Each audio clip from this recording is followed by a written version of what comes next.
Hello everyone, this is Madhuri Chaurasia in front of you. Warm welcome on our YouTube channel on English Learners. This is the video related households items word या फिर कह सकती हूँ households item related vocabulary. इस तरह का आप अपने नोटबुक में हेडलाइन डालिए और चलिए सीखना शुरू करते हैं. Because if you are in the journey of learning English language and you don't know what it call these words in English, you are definitely going to lag behind while speaking English language, and then you are going to ask me that, ma'am, I'm not able to learn English language, I don't feel confident while speaking this language, what is the solution of these all things. हाँ, यही है और कुछ नहीं है. छोटी छोटी चीज़ें हैं जो बहुत हेल्पफुल होती है. ओके, तो चलिए सीखना शुरू करते हैं. So the first word of today's is chandelier. वैसे तो हमारे घरों में नहीं है झूमर, लेकिन बड़े बड़े घरों में देखते हैं ना, या फिर कह सकती हूँ मूवीज़ वगैरह में देखे होंगे, ऐसे लंबा लंबा ऐसा झूमर लगा हुआ रहता, कितनी खूबसूरत दिखती है. उसे शैंडलियर कहते हैं. Chandelier, chandelier. इसे कोई भी चैंडलियर ना पढ़े या चंडलियर ना पढ़े प्लीज़. इसे शैंडलियर कहते हैं. शैंड,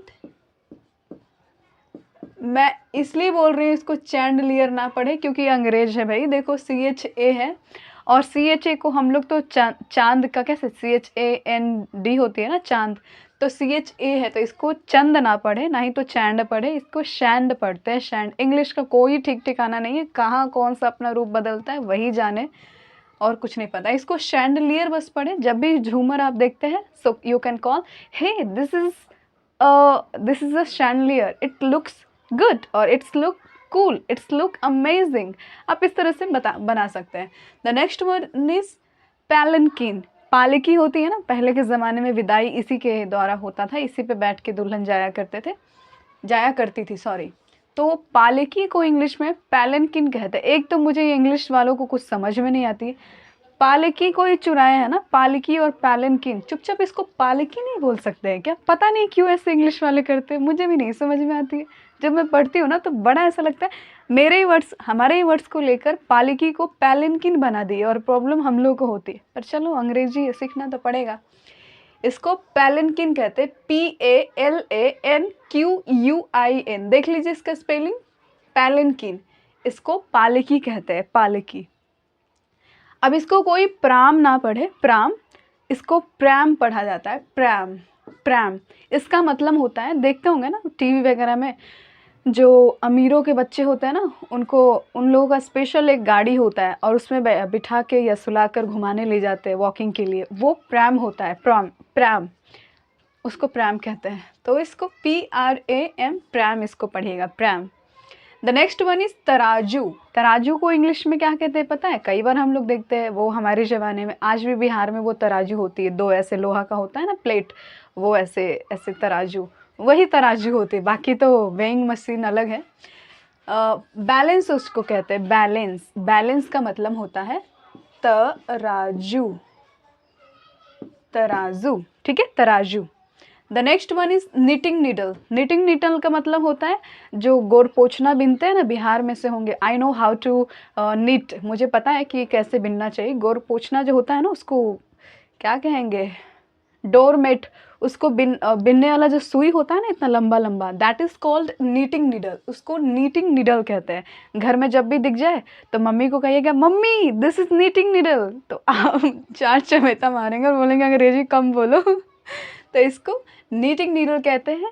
कह सकते हैं बुनने वाला सुई, जो भी समझ लीजिए. नीट मतलब बुनना होता है, उसी से नीटिंग नीडल बना है.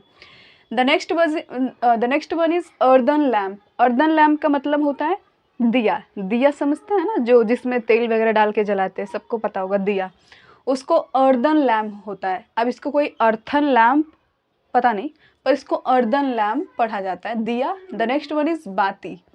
बाती, उसका जो होता है ना विक, उसको विक कहते हैं, बाती. अगर एक से ज़्यादा होगा तो इसमें चुपचाप S लगा दीजिएगा, विक्स बन जाएगा. ओके, तो चलिए अब नेक्स्ट है हमारे पास मैच बॉक्स. लेकिन इससे पहले मैं बता दूं, अगर आप लोगों ने मेरा पहला वीडियो नहीं देखा है ना कि किस तरह से नाउन्स का प्लूरल बनाना चाहिए, तो डेफिनेटली जाके देखिए. मैच बॉक्स है. मैच बॉक्स का मतलब होता है, मैंने यहाँ पे लेकर रखा है, ये देख रहे हैं ना, इसको मैच बॉक्स कहते हैं. ये एक है तो इसके लिए मैंने मैच बॉक्स लिखा है, अगर एक से ज़्यादा होगा तो इसके लिए मैच बॉक्सेस होगा, इसमें ES लगा के बनाया जाएगा। मैंने इस पे ऑलरेडी एक वीडियो बनाया है। एक है तो मैच बॉक्स, एक से ज़्यादा होगा तो मैच बॉक्सेस हो जाएगी। Next one is match stick. Match stick का मतलब होता है इसके अंदर जो होती है ना तीली, इसको हम लोग तीली कहते हैं, तीली। तो ये हो गया मैच स्टिक्स। अब इसमें एक तो होती नहीं है, एक से कई ज़्यादा होता है, तो उसे हम लोग कहते हैं मैच स्टिक्स। मैच स्टिक्स इसमें S लगा के बना सकते हैं। अब डाउट आती होगी यहाँ पे ES और यहाँ पे S, तो मैंने ऑलरेडी वीडियो बनाया है, देख लीजिएगा, कॉर्नर में मेंशन कर दूंगी। रोप का मतलब होता है रस्सा। कुआं वगैरह होता है ना, कुआं के पास लगा हुआ रहता है, ये आप आसानी से देख सकते हैं, अब तो नहीं रहती है, पर कुएं से जो पानी निकलता है ना, दैट इज़ रोप। वो मोटा जो रस्सा होता है ना, वो रोप होती है। उसी का उल्टा आप कह सकते हैं स्ट्रिंग है। स्ट्रिंग का मतलब होता है रस्सी। मैंने यहाँ पे लेकर रखा है because this is store room. ये स्टोर रूम है तो स्टोर रूम में मिल जाएगा ये आराम से। ये रस्सी होता है, बिहार में कोई होंगे तो इसे नारियल का रस्सी कहते हैं। तो ये जो पतली वाली होती है ना, उसे हम लोग रस्सी कहते हैं, और मोटा वाला जो होता है उसे रस्सा कहा जाता है। बस इतना ही अंतर है। The next one is pillow. तकिया किसको नहीं पता है, तकिया को ही कहते हैं pillow.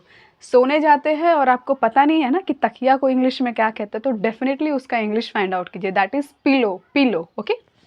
The next one is pillow slip, या फिर पिलो केस कह सकते हैं, PILLOWCAS।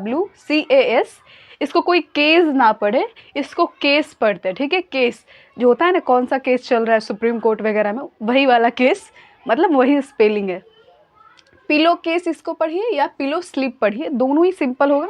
इसका हिंदी आप बिहार से होंगे तो तकिया का खोल कहिए, या तो फिर कोई और अदर स्टेट से है तो इसको कह सकते हैं तकिया का गिलाफ, तकिए का गिलाफ, वो भी इसका होता है, गिलाफ का मतलब ही होता है वही। तो यही था आज के वीडियो में। मैं ये पार्ट 1 कह सकती हूँ, पार्ट 2, पार्ट 3 अब चलते रहेगी। 1-2 वीडियोस वीक में डेफिनेटली लाऊंगी, क्योंकि हाउस से रिलेटेड हमें वर्ड आनी ही चाहिए।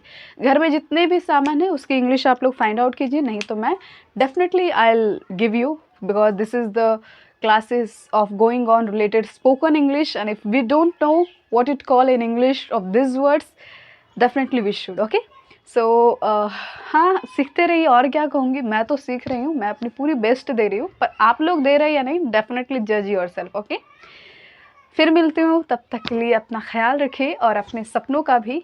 मैं फिर मिलूँगी बार, तब तक के लिए दिल से नमस्कार, and I am very happy because I am improving day by day. But what about you? Do let me comment